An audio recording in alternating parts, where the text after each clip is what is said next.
Hola, buenas noches. ¿Qué tal? Buenas ¿Cómo estás? noches, ¿cómo están? Yo bien, bien, Nosotros bien. excelente aquí, po, feliz de tenerte Qué bueno, en nuestro gracias por la podcast. invitación. No, claro, gracias a usted por aceptar y por estar compartiendo con Y por nosotros. ser tan apurón, es que sabes que tengo unos viajes, entonces preferí que fuera ya y no esperar más, porque si no se iba a posponer mucho. Sí, sí, sí, sí. Y yo más bien le pido disculpas porque me demoré un poquito ahí en confirmar. Estaba medio loco, pero ya feliz de que se haya podido concretar. Qué bueno. A ver, profesora, usted em, tiene una perspectiva bien interesante sobre algunos de los temas que tratamos nosotros, porque ha trabajado bastante, digamos, a nivel disciplinario relacionado con nosotros, el juego, ¿no?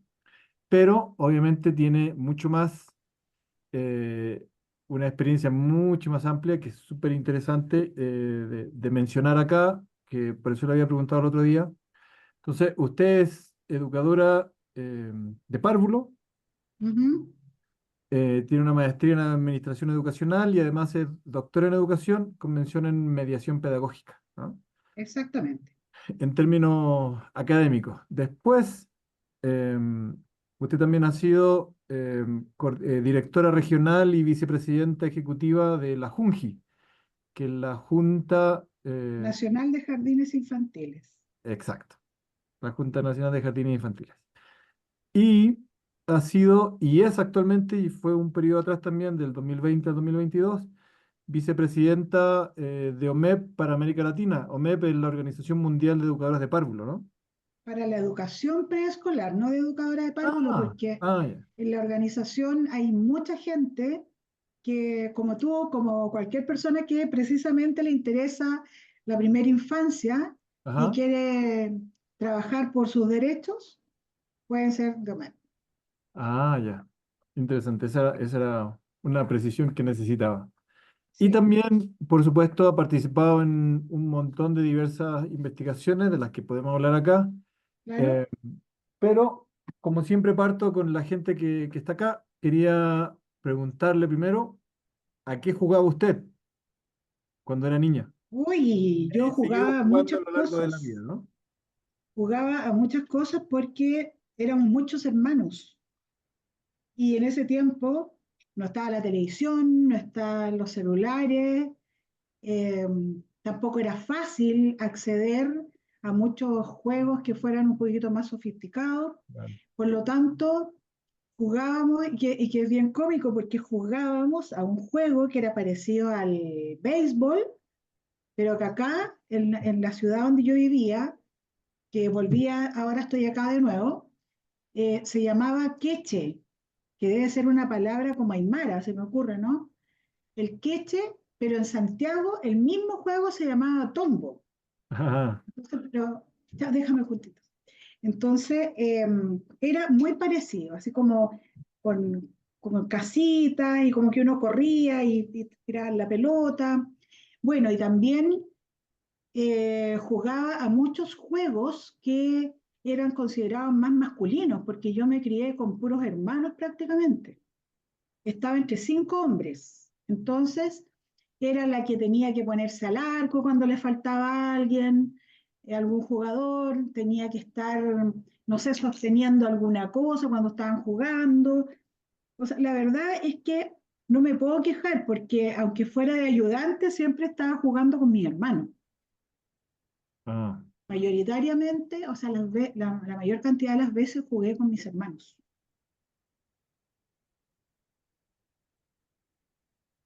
René está silenciado. Bueno, sí estaba muteado. Yo también le quiero hacer otra pregunta que a mí, yo la trabajo mucho en la universidad, ¿no? Me gusta mucho preguntar estas cosas por una experiencia que después le voy a contar que tuve con una profesora que nos mandó a hacer un trabajo de investigación. Nos hizo preguntarle a los profes de educación física cuáles eran sus mayores logros. Y me llamó la atención de que como a cada uno los mandó, éramos en una corte de 50, una gran parte de los logros del profe que nos contaban en esos años, cuando éramos estudiantes, el profe lo radicaba solamente de educación física, en mostrarnos si habían sido campeones en básquetbol, si habían sido campeones en alguna disciplina X. Pero a mí me llamaba la atención porque estaba centrado solamente en el deporte. Ellos veían los logros en el deporte, pero nosotros somos profesores.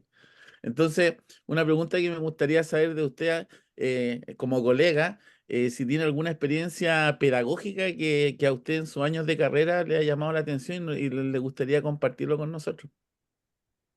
Sí, a ver, creo que una primera cosa es que soy educadora de párvulos, trabajé casi 13 años en aula con párvulos, obviamente, y creo que ese aprendizaje que tuve con los párvulos a mí me ha servido en la vida entera, incluso en la universidad, porque finalmente el aprendizaje y la mediación pedagógica que tenemos que tener con cualquier persona, una persona adulta, un amigo, una pareja, los niños, las estudiantes de la universidad, todos necesitan ser acogidos en su duda, en su pregunta, explicarle más de una vez si lo requieren. Entonces, creo que esa sensibilidad y esa forma de, como de buscar y tratar de encontrar la manera de que las personas aprendan, fue un gran logro, diría yo, porque pienso que en la universidad eh, siento que me pasa eso con las estudiantes. O sea, me doy los tiempos y no es que infantilice a las personas, todo lo contrario. Creo que los niños y las niñas me enseñaron la versión más genuina del ser humano, que es otra cosa. Entonces, cuando estás con los niños, con las niñas, y te están mostrando cuál es esa versión llena de entusiasmo, de asombro, de querer descubrir el mundo, de preguntar por todo, esa es la versión más genuina, como digo, del ser humano que después se va cubriendo, se va adormeciendo, precisamente porque no hay tampoco instancias como de propiciar que eso se desarrolle, que persista. Si bien persiste, persiste de una manera más atenuada, pero que siempre está. Entonces, creo que eso lo aprendí en el jardín infantil, trabajando en el jardín infantil, y me sirve siempre, siempre en todo. No solo, como digo, dentro de un aula de clase, sino en todo. Cuando una persona me pregunta en la calle, cuando estoy conversando con cualquier persona y me pregunta como me estás preguntando tú, o bueno, en distintas situaciones, siento que tengo que responder tal cual que si tuviera que explicarle a un niño de 7 años, o de 3 o de 4. ¿Y usted cree que de alguna manera que esa debería ser la actitud pedagógica normal, ¿no? Un estándar, porque imagínese un profe gritón, un profe que conteste una vez y después le diga al alumno, no, si ya te dije ya y si no entendiste, no entendiste, no, es antipedagógico, ¿no es Por cierto? supuesto, Eh, por ¿Qué cree supuesto. usted? ¿Esto está pasando por una sociedad un poco violenta? ¿Qué opina usted de la sociedad del rendimiento, de la competencia? ¿Qué opinión tiene usted en ese sentido? Yo creo que, o sea, que quiero entender y siempre prefiero eh, eh, tener también una apreciación tal vez más esperanzadora y más favorable respecto de las personas y de los profesores. Pero creo que hay un sistema que es tremendamente individualista, muy centrado en la competencia, en la competitividad más que en la competencia, eh, y que al final está también centrado en contenidos para los estudiantes, lograr una buena calificación. Entonces, en la universidad, por ejemplo, hoy precisamente en un claustro que tuvimos en la universidad conversábamos ese tema, porque queremos que las estudiantes acojan a sus compañeras independiente de la condición que tengan, o si son más lentos y no sé qué, pero resulta que ellas pueden tener esa disposición, pero están inmersas en un sistema que después las califica y que las califica drásticamente, digamos, ¿cierto? Porque si hiciste el trabajo, lo cumpliste en el tiempo determinado, si lo hiciste bien, etcétera. O sea, muchas exigencias a la vez que le estamos diciendo, trata de ser inclusiva. Entonces, por un lado, estamos exigiendo desde una perspectiva muy tecnocrática, ¿cierto? Y muy individualista, y por el otro lado le estamos pidiendo que sean generosas, que incluyan.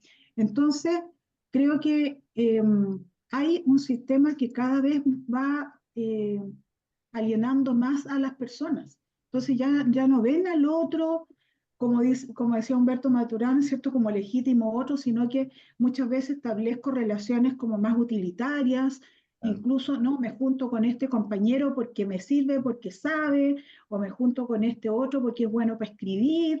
Entonces, no está esa alianza genuina, amorosa, ¿cierto?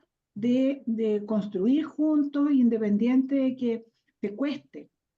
¿Por qué? Porque estamos en un sistema que nos lleva muchas veces a excluir.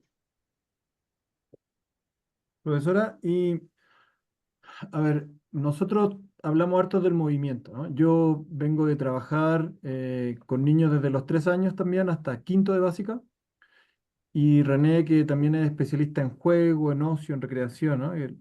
Un montón de otras cosas, pero ese es como, por lo que he visto en nuestras conversaciones, su línea y su pasión. Em, Usted desde su contexto de educadora de párvulos, por su participación en la JUNGI, en la OMEP, ¿cómo ha visto el cambio en la educación parvularia en función de esta idea del movimiento libre del niño? ¿No? Porque lo que siempre me acuerdo de usted, del profe Carlos, la profe Silvia, y lo que he visto en general de investigación es en edades pequeñas de párvulos, juego libre. ¿No? ¿Cómo ha visto el cambio en la educación de párvulos? Si estamos en un buen punto, o al menos en Chile, ¿no? Yo estoy en Ecuador, pero ¿cómo ha ido variando eso y cuál sería lo ideal a lo que podríamos llegar también? Mm. Bueno, yo creo que ese es un aspecto que yo diría que está más vulnerado. Muchas veces creemos que le estamos dando espacio de juegos libres, pero no es el espacio de juegos libres. No hay creación de ambientes que a los niños les permita explorar, que les permita desarrollar la creatividad. Es como a veces juego libre, pero dejarlo en un espacio más inhóspito, por decirlo de alguna manera, creyendo que ese es el juego libre, pero ni siquiera quienes le dan el espacio para el juego libre están creyendo de verdad que es un espacio de aprendizaje, porque luego de estar en ese juego libre, dicen ya se acabó el recreo, ¿cierto? Y ahora vamos a trabajar, o sea, ahora vamos a aprender. Lo que Claro, sucedió en ese lugar de juego libre no es considerado. Ese lugar de juego libre eh, es como un paréntesis dentro de lo importante. Y creo que eso, si bien está en el discurso hoy día, no necesariamente se comprende profundamente y por lo tanto no se respeta. Yo creo que uno de los derechos humanos de los niños y de las niñas, que mayormente, o sea, lo que está muy vulnerado. Le, le puedo dar un ejemplo de complementar eso. Yo tuve la suerte también como colega de, bueno, haber podido trabajar con párvulo y prepárvulo en proyectos de la JUNAEP, pero también en los colegios donde trabajé me tocó más de alguna vez abarcar esa línea, pero ojo, fui muchos años profesor de primero, segundo y tercero básico. Y claro, y me llamaba la atención, ¿sabes qué? Que yo dije juego libre, ya, pues experimentemos con básica, no voy a hablar de párvulo ahora, básica. Le decía, ¿a qué quieren jugar? Me decían un balón, las cuerdas, yo facilitaba y yo simplemente supervisaba eso, creyendo que era juego libre. ¿Y sabes lo que me pasaba? Que los niños jugaban con la cuerda a ahorcarse, a agarrarse a pelotazo. En el fondo los juegos eran todos violentos. Y ahí yo me di cuenta que ese juego, como tú bien dices, libre no es simplemente dejar hacer, sino que entendí de que un buen profesor en las áreas más chicas y en básico, si tú le enseñas a ocupar la cuerda para saltar, Si tú les enseñas a ocupar el balón, después cuando tú les dices, ok, hagan lo que quieran, van a utilizar el material de buena manera. Pero yo como estaba en un ambiente muy vulnerable, me di cuenta que ellos, nadie les enseñó a utilizar como corresponde, por ejemplo, la cuerda para saltar y no para ahorcarse ni laciarse, y eran violentos porque venían de un contexto violento. Entonces, yo entendí que ellos replican lo que ven muchas veces en su entorno familiar o Mm, social. Así que es interesante lo que tú planteas porque no todos entienden lo que es juego libre. claro. También, por ejemplo, claro, porque el juego libre tiene que igualmente estar de alguna manera supervisado por un adulto, ¿cierto? Que era esa presencia significativa para los niños. Entonces, que saben que tú estás ahí, saben que de alguna manera pueden acudir a ti en un momento que lo necesiten, te pueden hacer alguna pregunta, ¿cierto? O la mirada cómplice tuya con ellos cuando están jugando, te fijas que les da la seguridad de que lo están haciendo bien. Y por supuesto, también saben que hay un límite porque está esa presencia ahí también. Entonces, pero cuando los niños están así como a la vida, lanzados a la vida, que es lo que se confunde muchas veces con ese juego libre, claro, no hay un límite, te fijas, no hay una presencia significativa que les dé la seguridad, que les ponga piso a lo que están haciendo también.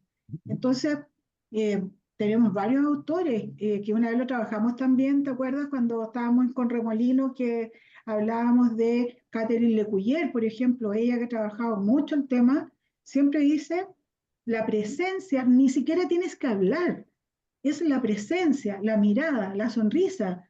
Cuando te miran para hacerte cómplice de lo que están haciendo, Ajá. ¿cierto? Basta con que tú te sonrías y se sienten súper acogidos, súper respaldados y que estás aprobando aquello que están haciendo. ¿Te fijas? Entonces, no es que yo diga ya, salgan, vayan a jugar libremente mientras yo me pongo a ordenar los libros, me pongo a hacer otra cosa y nunca participé de ese tiempo-espacio, ¿cierto? Que está siendo tremendamente nutritivo muchas veces porque eh, están recreando, por eso se llama juego, o sea, el recreo, que Claudio Di Girolamo me encanta cuando él dice eso, o sea, cuando estamos hablando de recreo, no es una palabra más. O sea, el recreo tiene una connotación de transformación, de recreación de los espacios, de recreación de un objeto, de recreación de algo. Entonces, pero si están en un lugar donde no está ni esta guía, no está ni esta presencia significativa, ni tampoco no hay un ambiente intencionado, entonces es cualquier cosa, pero no es un tiempo-espacio, como decía, nutritivo para su desarrollo.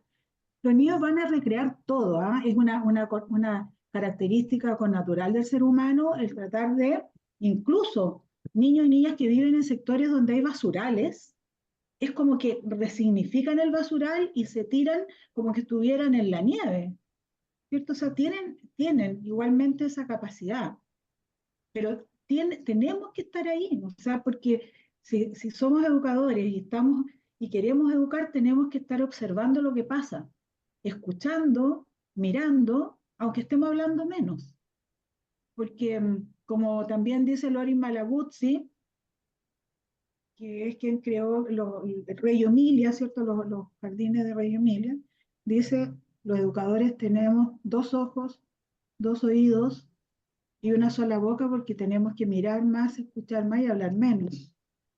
¿Ya? Entonces, eso se requiere mucha observación y mucha escucha y mucho respeto también por las voces propias de las infancias. En este caso, que estoy hablando de los más chicos, más De los más pequeños. pequeños, claro. Y en ese caso,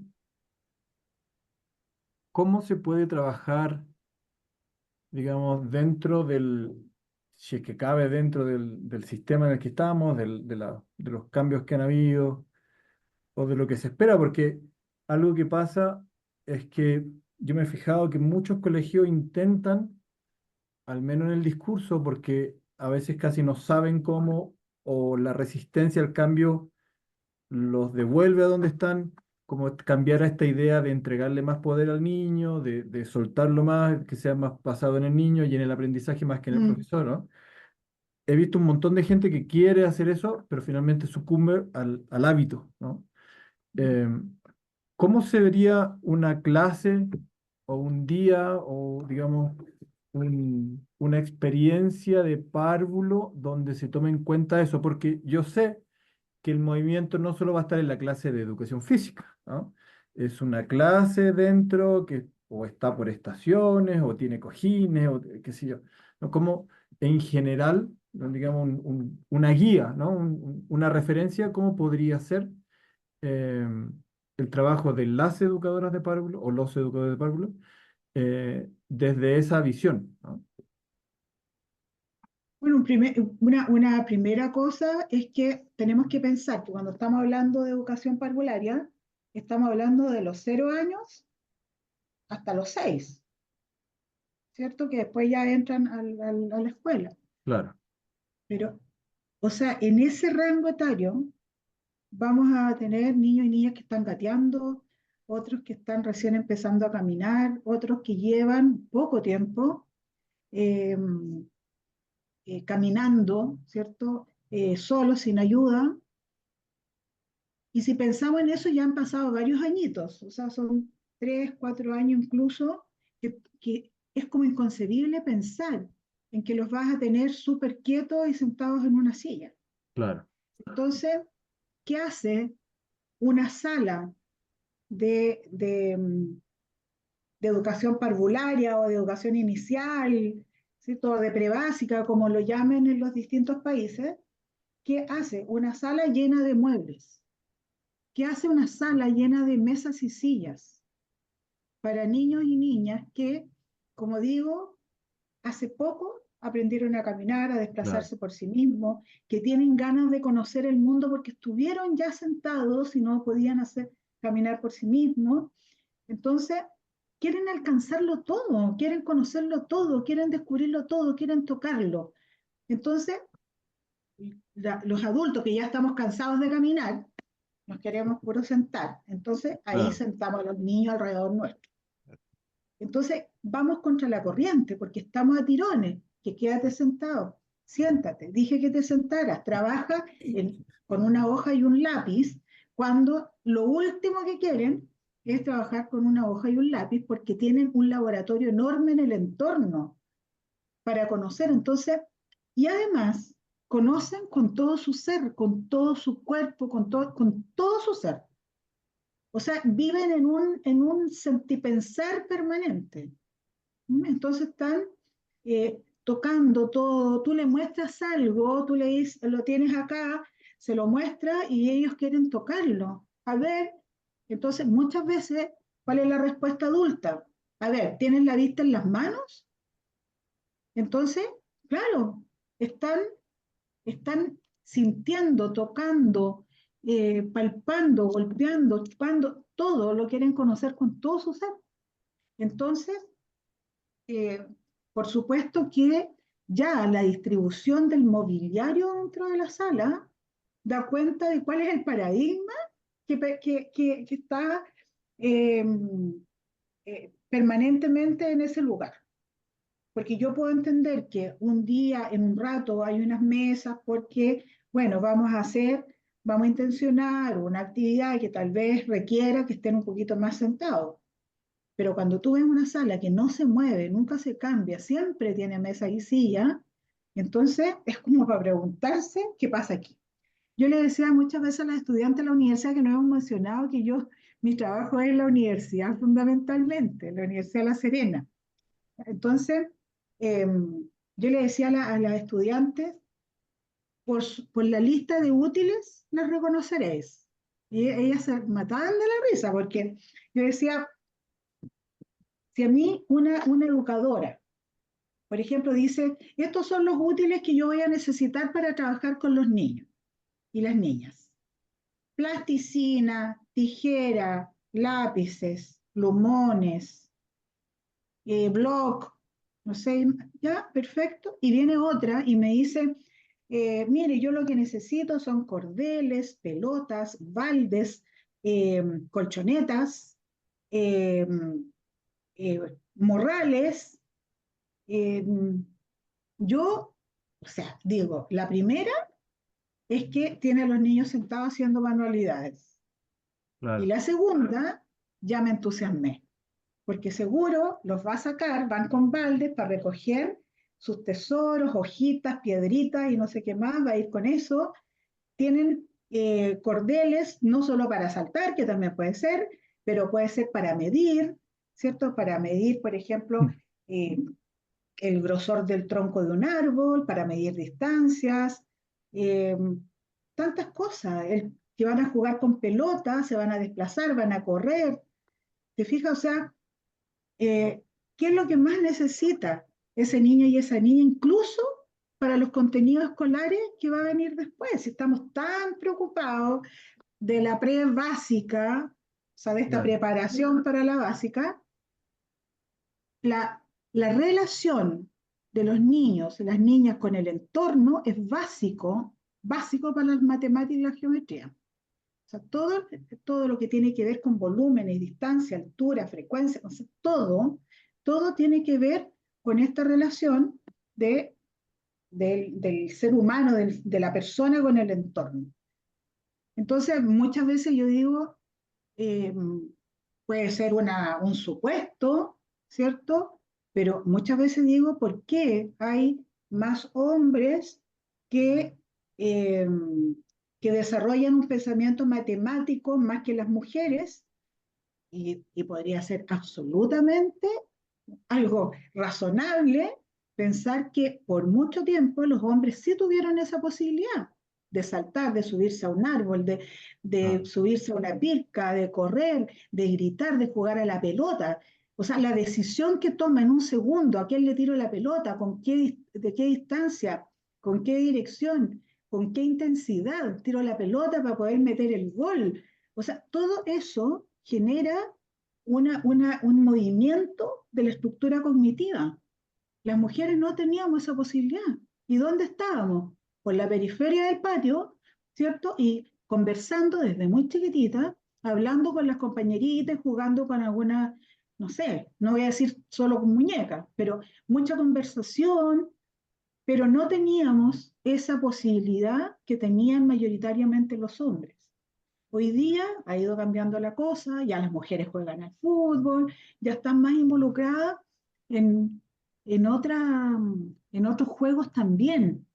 Yo tuve la gracia de que me crié con puro hombre, así que era un hombre más. Pero así tenía que ser, como casi como que ser un hombre más, en vez de ser una mujer que tenía las mismas oportunidades. Entonces, ya como ha ido cambiando un poco la cosa, pero ha sido muy gradual y todavía quedan educadoras que tienen esta idea más conservadora de que las niñitas tienen que ser más femeninas, Claro. ¿cierto?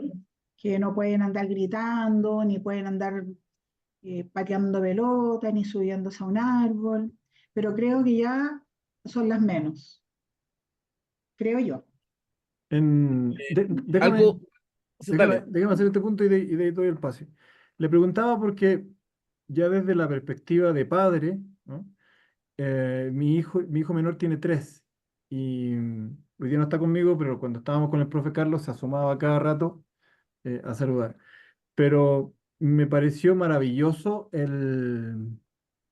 ¿cómo se llama? El reporte que nos dieron eh, a fin de año, porque acá las clases terminan en junio, por ahí, finales de junio, acá en esta zona del Ecuador. Y no era una calificación con letra, con símbolo, con nada, era una descripción del proceso que le iba siguiendo. Si me permite, les voy a leer un poco porque Maravilloso. me pareció hermoso. Acá esta parte se llama acercamiento al aprendizaje, que después viene desarrollo emocional, ¿Sí? pero solo esta parte, ¿no? Dice, Owen es un niño muy cariñoso, investigador, siempre dispuesto a compartir con los demás. El inicio. Llegaba feliz cada mañana, se integraba fácilmente a jugar e investigar cosas nuevas. Inició y planificó con mucho entusiasmo cada una de las actividades en las cuales iba a trabajar, siendo 2 o más planes sin relación entre sí. hoy voy a pintar y también voy a buscar tesoros con esta pala, ¿no? Entonces describe lo que él decía, que me parece maravilloso. En vez de ver Claro, un solo número, ya me exacto, estoy imaginando el comportamiento de mi hijo, ¿no? Y de las tal cosas cual. que hacía. Mm, Em, mencionaba, esto no, mencionaba después de terminar el momento del círculo en la mañana. Cuando se le presentaban problemas con materiales en la clase, Owen los identificaba verbalmente. Estos cordones no se pasan por las frutas. Decía al tratar de ensartar frutas de madera en un juguete didáctico. Utilizó su reflexión mencionando lo que hizo justo después de un evento. Ya me tomé toda mi agua, se terminó hasta la última gota, por eso ya guardé en la canasta de los termos. Nos dijo al preguntarle sobre su termo. No, hasta ahí nomás. Pero lo que me encantó fue que yo me podía, primero veía lo que estaba haciendo, reflexionó, se comunicó exacto. verbalmente, ¿no? Eh, podía hasta imaginarme. Entonces, para mí, como papá, ¿no? Incluso saliéndome del papel de profe, es mucho más rico ver un reporte de aprendizaje así Por supuesto, que bueno, solo ver letras y números, ¿no? por supuesto, y eso también permite, en la medida que tú, por ejemplo, como papá tienes una lectura y seguramente como profesor, ¿cierto? Así como tú dices, me salgo del rol de profesor y lo leo como padre, también me salgo del rol de padre y lo leo como profesor y probablemente lo ves desde otra perspectiva y vuelves a hacer el otro análisis. ¿Te fijas? Porque el papá se imagina ese hijo preguntando todo, pero no, o sea, ve esta parte más amorosa, tierna y de orgullo, y como Claro. profesor tú ves cuáles son como todas estas funciones cognitivas, emocionales que están detrás de Ajá. lo que él dice, de lo que hace, de la relación que establece, ¿te fijas? Y ese es el rol también.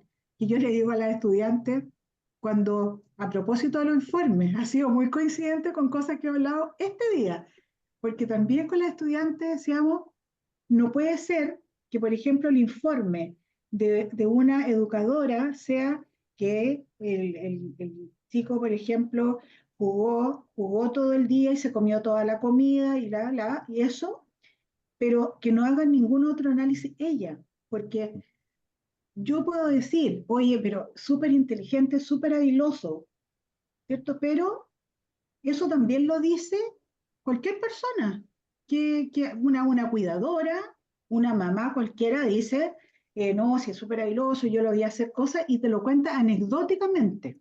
Claro. Pero, ¿cuál es la mirada de la educadora ahí? Ella tiene que saber qué hay detrás, ¿cierto? Y qué está permitiendo que ese niño o esa niña, en este caso tu hijo, eh, diga lo que dijo, ¿cierto? Que obviamente ocurrieron muchas, él hizo una reflexión y la manifestó a través de la palabra. Claro. Pero eso es lo que va a establecer la diferencia entre una persona que fue a la universidad y estudió 5 años para trabajar con los niños y las niñas en el jardín infantil y una persona que puede ser súper mediadora, porque hay mediadores que son intrínsecamente mediadores, no fueron nunca a la universidad, pero son súper mediadores. Hay papás, abuelos, abuelas, ¿cierto? Personas de la comunidad que tienen no sé, una habilidad innata para mediar los aprendizajes de los niños y las niñas. Entonces, pero el registro es fundamental.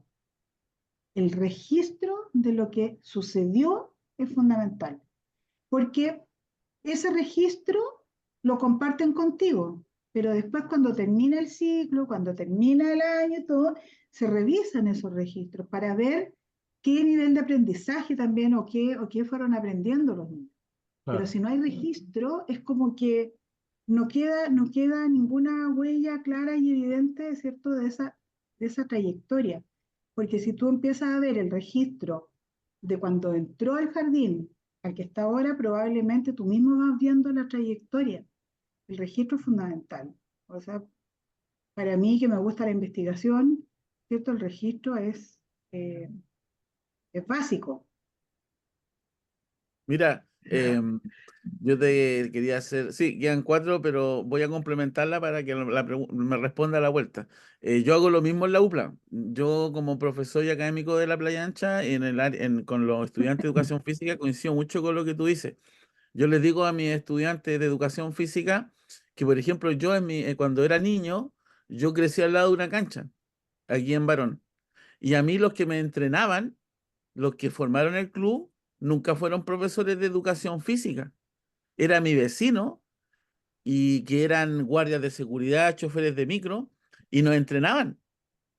Entonces, yo les decía, ustedes vienen a la universidad, estudian 5 años, pasan por una infinidad de profesores con doctorado, magíster, fisiología del ejercicio, biomecánica, física aplicada al deporte, nutrición deportiva, y ustedes tienen que marcar la diferencia Bueno, del, obvio, del, del joven o de esa persona que yo la valoro mucho porque, ¿no es cierto?, es un claro, actor pues, social, ¿no? Se la está jugando socialmente, haciendo algo que él no estudió y uno tiene que apreciar eso.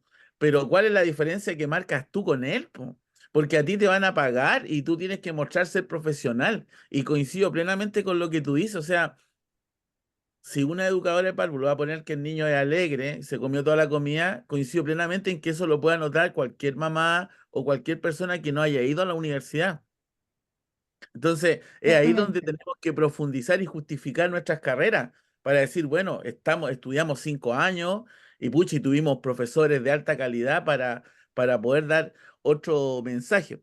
Entonces, en ese sentido, yo coincido plenamente contigo porque estamos a ese nivel las carreras, ¿te das cuenta? Porque la pedagogía, tú sabes, todas las pedagogías en general, que somos más remunerados y estamos siendo mal mirado. Lamentablemente la pedagogía ha caído en un desprestigio. Hoy en día estamos viendo cómo los profesores son violentados. Antes, Claro. yo no sé si a lo mejor era igual y se informaba menos, pero ayer salió un reportaje en donde ya hay muchos profesores que son amenazados por apoderados, golpeados por alumnos, ¿no es cierto? Y como que ese respeto o esa autoridad se ha perdido por el mismo valor social.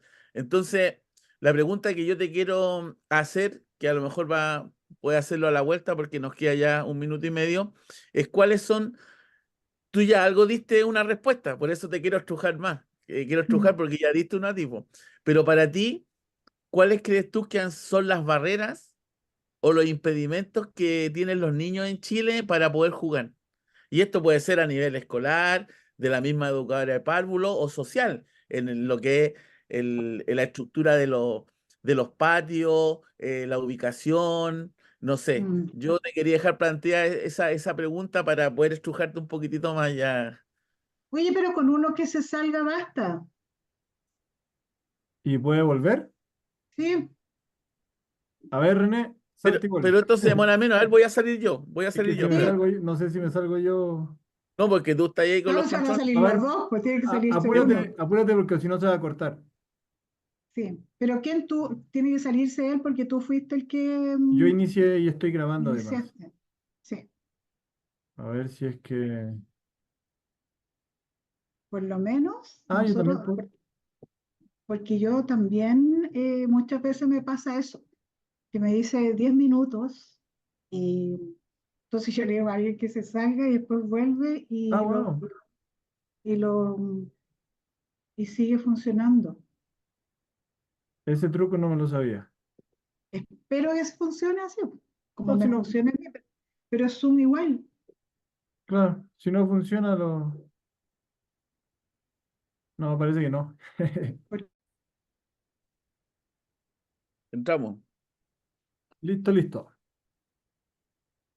Ya había una pregunta que la dejé a la profesora ahí planteada, que es cuáles cree ella que son las mayores barreras o impedimentos que a su juicio tienen los niños para jugar. yo, recién hablábamos, tú dijiste ya como que había dado una pista antes, y creo que es un sistema que,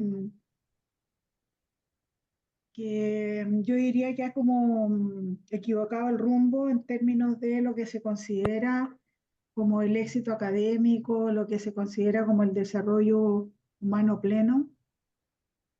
y se ha puesto como todo este conocimiento más técnico, más escolarizado, ¿cierto? Como el punto principal del desarrollo de las personas, y ha hecho que los niños desde muy temprano ya se empieza a pensar de que hay que prepararlos para la escuela, que tienen que ponerse serios o serias, que tienen que eh, pensar en estudiar porque mucha risa y mucho juego no los va a conducir a ninguna parte. Entonces hay toda una forma de pensar la sociedad que, que ha vulnerado mucho el derecho humano de los niños y las niñas. Y creo que le hemos quitado ese derecho de ser niños y niñas. Queremos hacerlo cada vez más tempranamente adultos y adultas. Y es cuestión de mirar el uniforme escolar nomás. O sea, yo pienso en el uniforme, que es un terno para un niño, ¿cierto?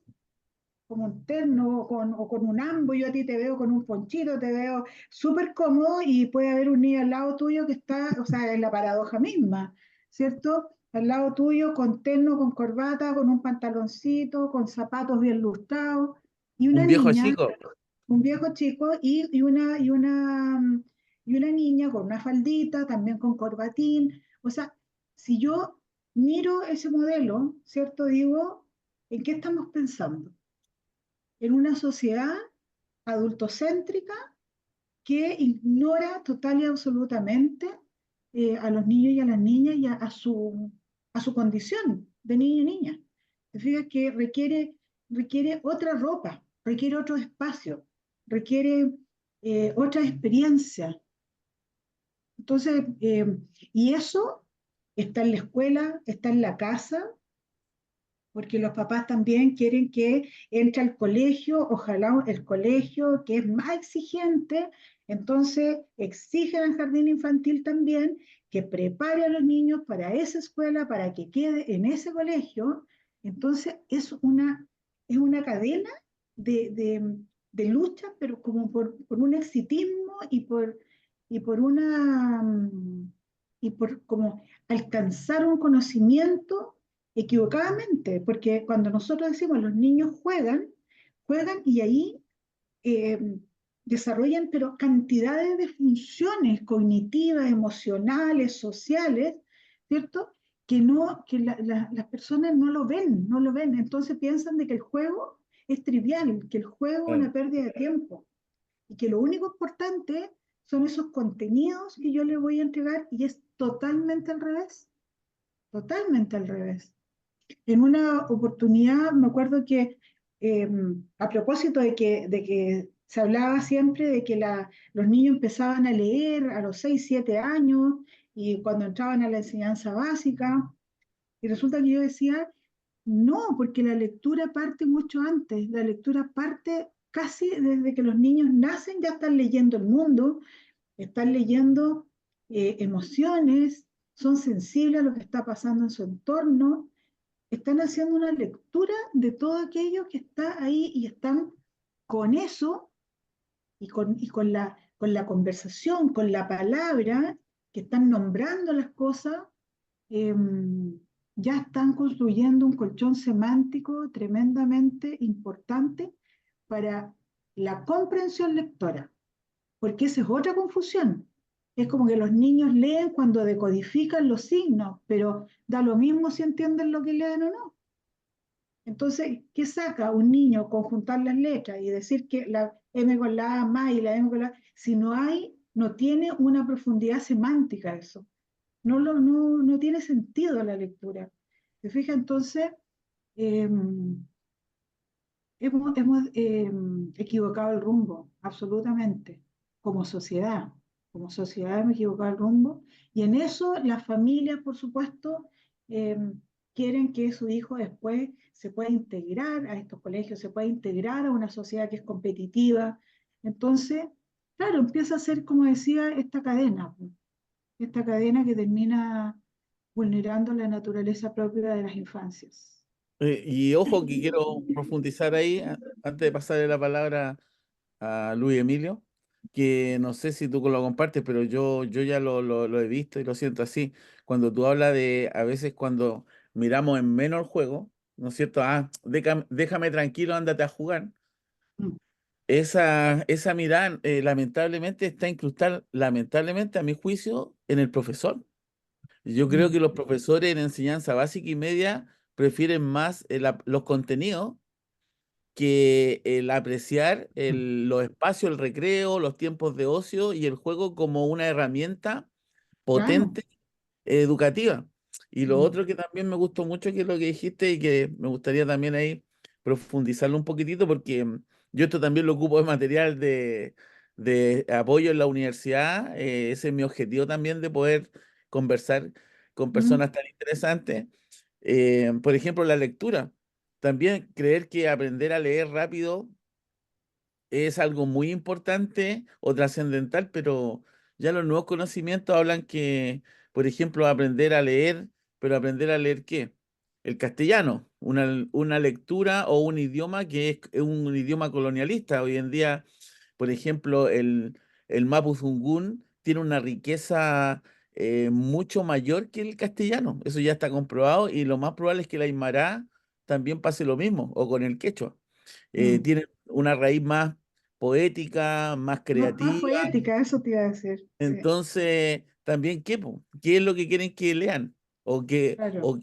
o qué lectura quieren que el Mm. niño aprenda? Entonces, ahí hay que profundizar más en esos debates porque, como te digo, nosotros los profes, hoy día yo le decía a mis colegas en educación física, ustedes son profesores de educación física y a veces siento que la facultad cae simplemente en la parte motriz y deportiva. Pero ustedes tienen como un nombre y apellido, profesor de educación física. Y para mí el profesor en general y el profesor de educación física debería salir formado para luchar contra las injusticias sociales. Mira el medio cambio, po.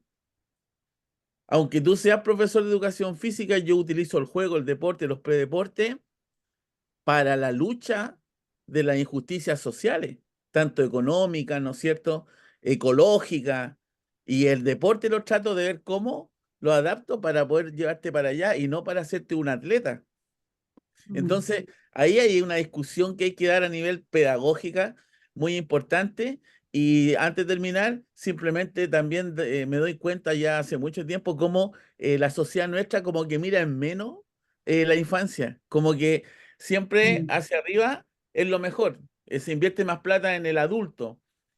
Las condiciones económicas siempre son de cierto nivel para arriba y como que el niño está desplazado, el niño está ya en la periferia, no tiene ni opinión, no tiene derecho a voto, ¿no? ¿Qué te parece a ti eso? Absolutamente de acuerdo. De hecho, nosotros estamos con la Organización Mundial para la Educación Preescolar, con OMEP. La lucha permanente es precisamente que se respeten los derechos de los niños y las niñas. Son eh, derechos que están en una convención, la Convención de los Derechos de los Niños, las niñas, eh, que es eh, una exigencia mayor que una declaración de derechos humanos, por ejemplo. ¿Ya? La convención obliga a los estados, obliga a la ciudadanía, obliga a que haya un respeto por los derechos de los niños y las niñas, y así todo se vulneran todos los días y permanentemente. El 73% de los niños y las niñas, en general, yo diría que es como un número que está es una cifra que siempre aparece a nivel mundial sobre vulneración o maltrato de un niño o una niña. Porque el maltrato no es solo castigarlo físicamente, también es negarle, por ejemplo, su derecho a jugar, su derecho, también tú me decías, ¿qué pasa ahora? ¿Qué es lo que no deja jugar a los niños?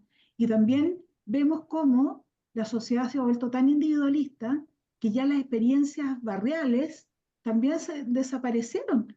A mí me preguntaban al principio, ¿a qué jugabas cuando eras chica? Todo mi juego era en la calle, todo era en la calle. Nos tomábamos la calle. Entonces, y jugábamos ahí, como decía, eran varios hermanos nosotros, éramos 8, entonces jugábamos entre todos con los amigos del barrio. O sea, el barrio era, era como el patio de nuestra casa, era como el patio colectivo, porque ahí llegábamos todos a jugar y se nos pasaba, si era un fin de semana, el día entero, y si era un día de semana, en la tarde, se nos pasaba porque tampoco nos pasábamos el día entero en la escuela. Entonces eran otros tiempos, fija, y hoy día ya no está el barrio, desapareció el barrio. Entonces hay que guardar a los niños, hay que meterlos dentro de la casa, que no salgan. Entonces, ¿y cómo los entretenemos en la casa?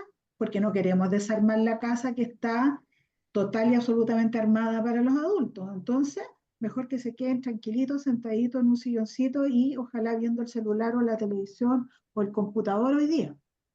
¿Te fijas? Entonces, claramente se han ido perdiendo esos espacios maravillosos de juegos que te obligan a poner como todas las funciones mentales superiores tienen que estar al servicio de un juego. Siempre va a ser así.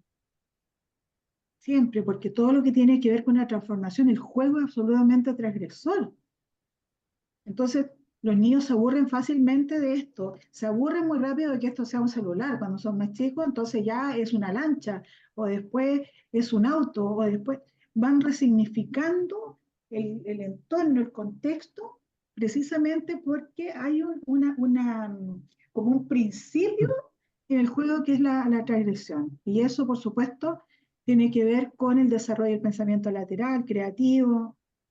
Entonces, es fundamental que los niños jueguen. Y una cosita que quería decir es que cuando yo hice la tesis doctoral, me acuerdo que yo en algún minuto mencioné en la comisión, cuando estaba eh, leyendo la tesis y estaba la comisión, entonces en un minuto yo digo que el juego es la mejor herramienta de aprendizaje.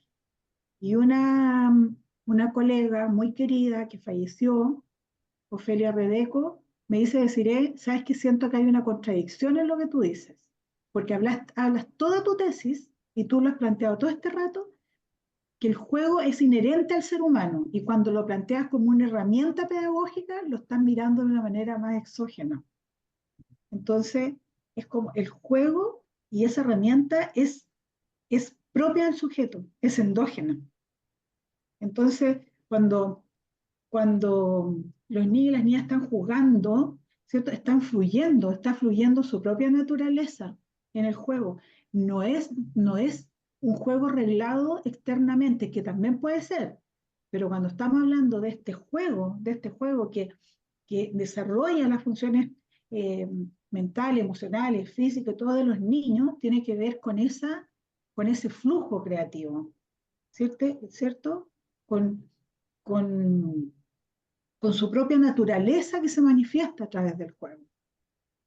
Cuando nosotros solo usamos el juego como una estrategia metodológica, estamos nuevamente teniendo, nosotros digo profesores o educadoras, estamos nosotros teniendo eh, eh, como las riendas de la situación. O sea, nuevamente se está generando una situación donde el adulto o adulta es protagonista. Nosotros lo llamamos utilitarismo. Claro, exactamente, Ahora, exactamente. profesora, aprovechando el vuelito del último comentario, ¿nos puede contar ya de forma más narrativa, etnográfica y también un poco técnica, en qué consistió su investigación en el doctorado? Porque está relacionado con el juego, ¿no? Sí, sí. Bueno, primero yo partí investigando sobre el juego cuando hice el magíster.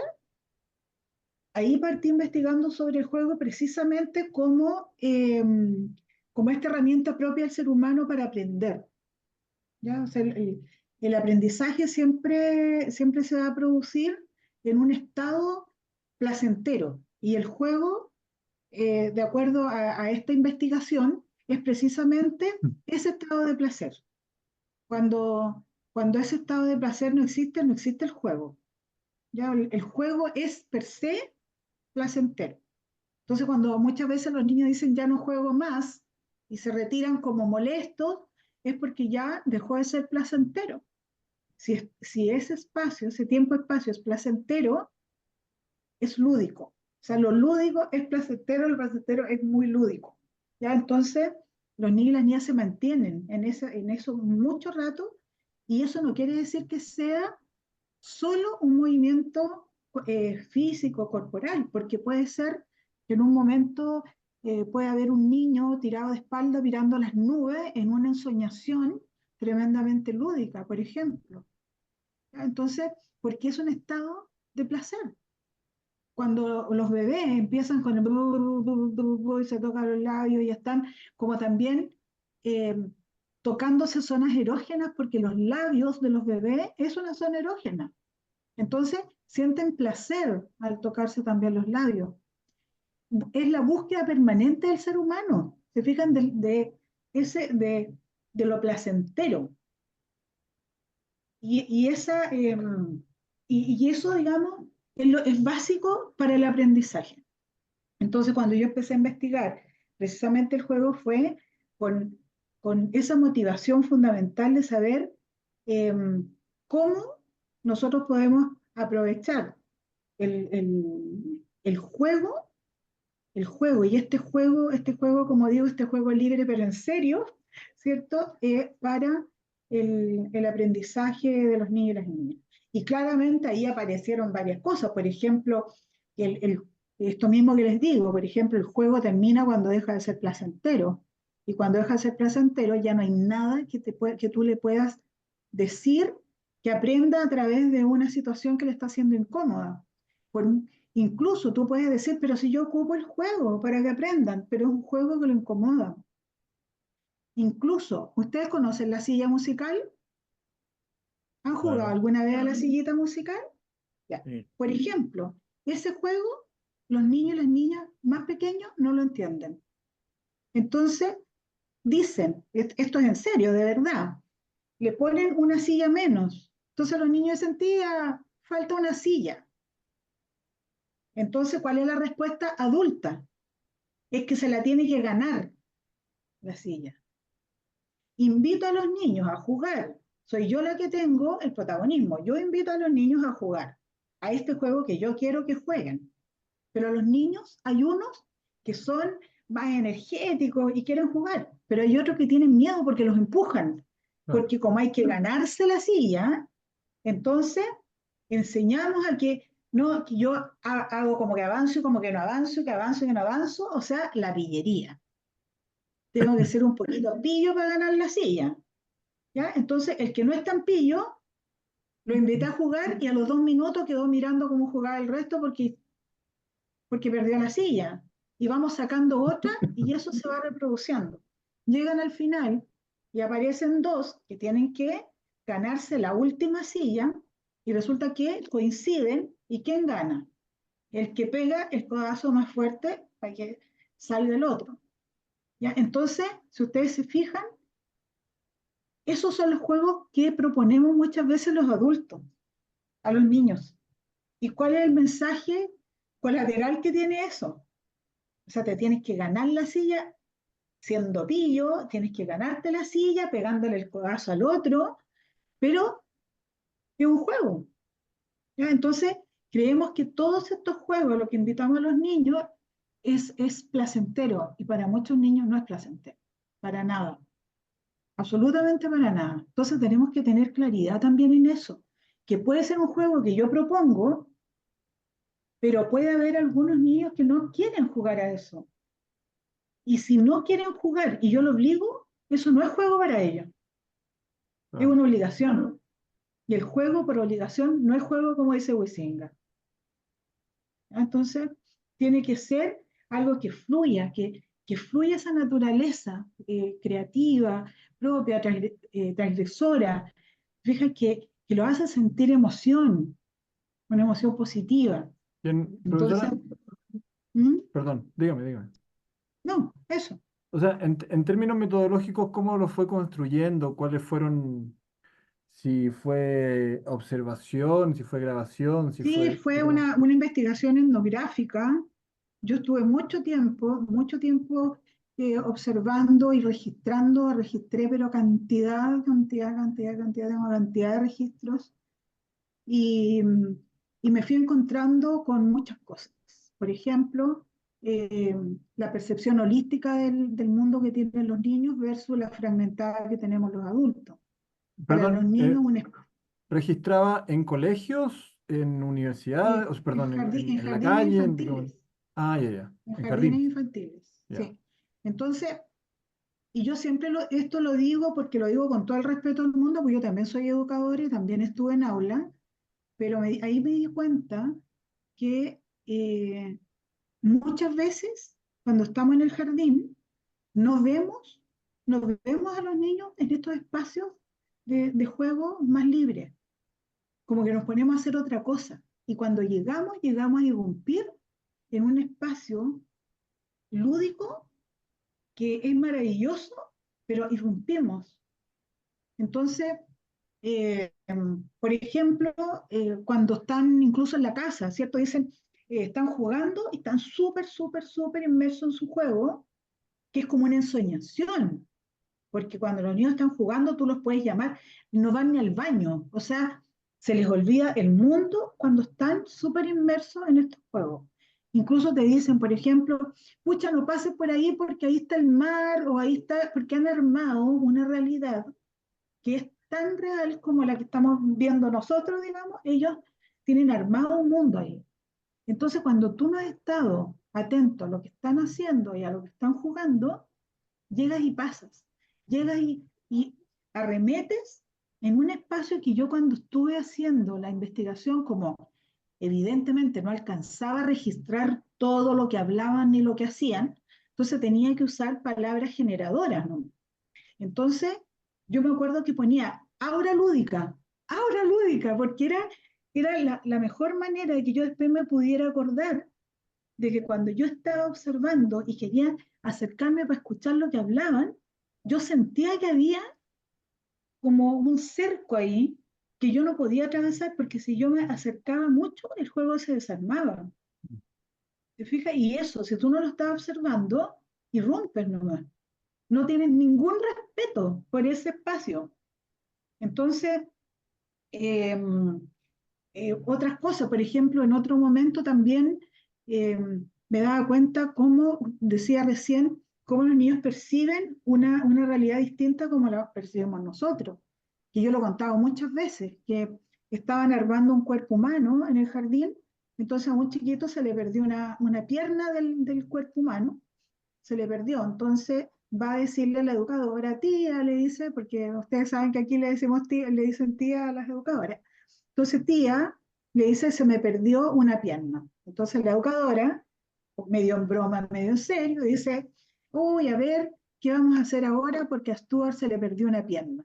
¿Qué vamos a hacer para que, ahora que quedó sin pierna, así como riéndose porque él decía que se le había perdido una pierna? Entonces le pregunta a los niños, ¿qué vamos a hacer ahora si no tiene pierna? Llamar al doctor, dicen los niños. Pero una chiquita, la Isidora, dice, y también a Justin Bieber. Entonces, todo así, risa generalizada, ¿qué tenía que ver Justin Bieber? Entonces, cuando le preguntan, ella dice sí, porque el enfermo también tiene pena. ¿Te fijas? Entonces, nosotros vemos al enfermo que le falta la pierna, pero no vemos al enfermo sensible que tiene pena, ella sí. Ella veía a este ser humano que no solo le falta la pierna, sino que también está triste. ¿Te fijas? Entonces, ella dice llamar a Justin Bieber porque es lo que a ella le produce felicidad. Seguramente escucha a Justin Bieber y para ella se le alegra el día. Entonces, tiene que, ella fue su mejor manera, ¿cierto?, de decir, eh, no solo, o sea, no solo el doctor te sana, porque el doctor te va a sanar la pierna, tal vez, pero ¿quién te sana el alma? ¿Quién te llena un poquito el espíritu? ¿Me entiendes? Así como que eso lo ve una niña de 4 años. ¿Te fijas entonces en los juegos, en las conversaciones, en cómo van resignificando en otras en otros registros de los miles, o sea, podía hablarles toda la noche y el día, porque Claro. en otro momento estaban en un parque, entonces habían podado las palmeras y estaban las hojas ahí. Entonces, un chico pesca la hoja y la empieza a mover así como a batir la hoja así. Entonces viene otro, pesca la otra hoja igual, entonces empieza Chile, Chile, Chile, y todos empiezan a batir esto y todos empiezan a tomar una y todos empiezan a gritar lo mismo, así Chile, Chile, Chile.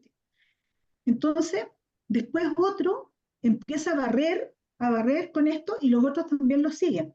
Pero no era siempre el que hacía la propuesta, iban cambiando, pero los otros también se sumaban a ese juego. Mm. ¿Te fijas? Entonces, eh, cómo de alguna manera iban construyendo un juego que duró mucho rato con una sola hoja de palmera, porque la hoja de palmera pasó de ser como una bandera, pasó por una escoba, pasó como caballito que se fueron corriendo por todo el parque, todos montados a caballo de la rama. Entonces, esa forma de resignificar un elemento, ¿cierto? En este juego te va dando cuenta de los desplazamientos metafóricos. O sea, no es solo que aquí está la bandera y luego está el caballito o está la escoba, sino es como hay una relación análoga con algo que está en imágenes que tienen en su mente, Ujú. ¿cierto? Y que en ese minuto la superponen. Entonces dicen, esto no lo verbalizan así, pero evidentemente lo están haciendo, cuando dicen, esto se parece a una bandera, esto se parece a una escoba, esto se parece o es como, entonces están haciendo un desplazamiento metafórico por una relación análoga que están haciendo con algo que no está ahí, o sea, está virtualmente en su mente. Y eso es una manifestación también del pensamiento inteligente. ¿Te fijas? ¿Sabe, Entonces, profesora? Me acordé de algo hace un tiempo. Yo tomé unos cursos donde nos contaron hace años un profesor que vino que en una de estas tantas preguntas estandarizadas que se hacen, porque al final usted sabe que la educación chilena, el eje es la educación norteamericana, donde está Taylor, ¿no es cierto? Y mm, Ford. El Fordismo, nosotros seguimos un modelo de educación en cadena, heredado de la era industrial del Fordismo, porque Ford creó, ¿no es cierto?, la manufactura del auto en cadena y bajo ese claro, modelo y mm, tenía de brazo derecho a Taylor, que es el que justamente estandariza la calidad del automóvil. Es decir, nosotros tenemos una educación que no apunta para nada al humanismo, sino que es creada en la era industrial claro, para las por cosas materiales. Así que, compartimento estanco. entonces, ¿sabes lo que me acordé? Él contaba de que cuando en estas pruebas que estandarizadas que le hacen a los niños, en básica hubo una pregunta una vez porque tienen que estar dándole vuelta a las preguntas por lo que usted está diciendo, por las metáforas y toda esta cosa onírica que tienen los niños, en donde se les preguntó a los niños de un colegio aymara de primero o segundo básico si Mm, en un corral de llama habían, ¿no es cierto?, 10 llamas y salía una, ¿cuántas quedaban?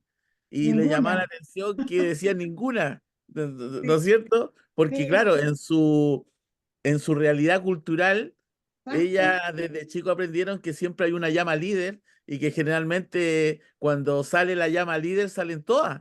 Entonces, ¿se claro. da cuenta? Ellas construyen lo que usted muy bien dice. Sí, Entonces, nosotros tendemos lamentablemente nuestra educación desde la educación parvularia hasta la enseñanza media e incluso universitaria, seguimos con estos cánones que, como usted dice, más bien nos deshumanizan. De hecho, yo, por ejemplo, que soy profesor de juego también, he tenido que cambiar justamente entendiendo lo que usted dice, hacer una propuesta de que hoy en día mis estudiantes empiecen a enseñar juegos colaborativos, porque sí. los juegos se clasifican, como usted dice, en competitivo, colaborativo, socializador. Entonces, ¿cómo nosotros ahora en la escuela empezamos más a desarrollar el juego colaborativo y estamos dejando de lado el competitivo? ¿Te das Mm, cuenta? Porque si no seguimos este patrón, como tú dices, de este modelo claro, de quién es el más vivo, quién es el más exacto, pillo y que siempre va a ganar el que motrizmente es superior, el más rápido, el más fuerte, el más veloz. tal cual. Y esa no es la idea. Entonces, en ese sentido, yo comparto mucho lo que tú has comentado. Y lo otro, fíjate tú, que yo, informándome un poquitito antes de entrevistarte, busqué un libro que se llama Jugar, un derecho de la infancia. Mm, Y ahí había una, bueno, dentro de las características del juego, a nosotros nos enseñan en la universidad que es libre, que es espontáneo, es lúdico, que es placentero, pero había algo que se me había olvidado. El juego es para toda la vida. El niño y el adulto y el anciano también juegan. ¿Por qué? Explicaba este libro. Porque se hizo un experimento en rata, en donde se les sacaba el neocórtex y seguían jugando. Entonces los científicos han descubierto que el juego está en el sistema reptílico o en el límbico alojado, es decir, está en la base más primigenia de nuestro ser. Por eso que el juego, como decía Huizinga en su libro El Homo Ludens, sí, es el creador de cultura. Sí, es por ahí el tal- asunto que nosotros lamentablemente nos han hecho entender que tanto el juego como el ocio son cosas sin importancia cuando realmente son de vital importancia. claro, pues también tal como dice Wisingue, como tú lo traes a colación, también siempre hemos considerado que el juego es algo cultural, que probablemente, obviamente, después también empieza a tener esos sesgos más culturales, pero el juego, dice Wisingue, es anterior a la cultura. Fíjate, porque el juego es inherente al ser humano, es inherente al ser humano, por eso lo que tú muy bien explicaste, porque es lo que es lo que genera esta propensión a aprender siempre. Porque en cualquier minuto estamos jugando con algo, aunque nos amarren los brazos, aunque estemos, vamos a empezar a jugar a lo mejor con mirar alguna cosa, empezar a encontrar cuál es la diferencia que hay entre una y otra. O sea, el ser humano siempre está buscando una forma de establecer, de, eh, de encontrar una situación más placentera que la que está viviendo en un minuto. Si tú estás, por ejemplo, en una clase y estás aburrido, entonces empiezas a perder el placer, empiezas a hacer dibujitos, empiezas a hacer alguna cosa que como que empieza a restablecer esta situación más placentera a través de una expresión gráfica o de golpecitos, ¿cierto? Como para romper un poco el tedio, que no es lo mismo que el ocio, que el tedio a lo mejor de una situación que en ese minuto te está haciendo perder el interés. Entonces, eh, somos así, los seres humanos. Yo recién decía, cuando tú quieres saber cómo somos genuinamente los seres humanos, observa a un niño. Eso es lo que somos, no lo que, en lo que nos hemos convertido. Nosotros nos hemos convertido en algunos casos en una mala versión del ser humano. ¿Te fijas? Pero los niños, esta espontaneidad que tienen, eh, Ocho dice que esa espontaneidad que tienen los niños y la franqueza cuando te dicen que te odian, uno dice, no, ¿cómo te va a odiar un niño? Es que el niño te odia en un minuto y te odia en serio, de verdad. Pero después te ama y te ama tan de verdad también, porque no disfrazan esa emoción. O sea, en este minuto tú me dijiste algo que me hirió profundamente y yo por eso te odio. Y te odio de verdad. O sea, ese sentimiento lo tienen absolutamente genuino. Y después se les pasa eso y te aman y papito, mamita, no sé, a quien sea, vuelven con el besito y todo. Y eso es tan genuino como lo otro que te dijeron antes.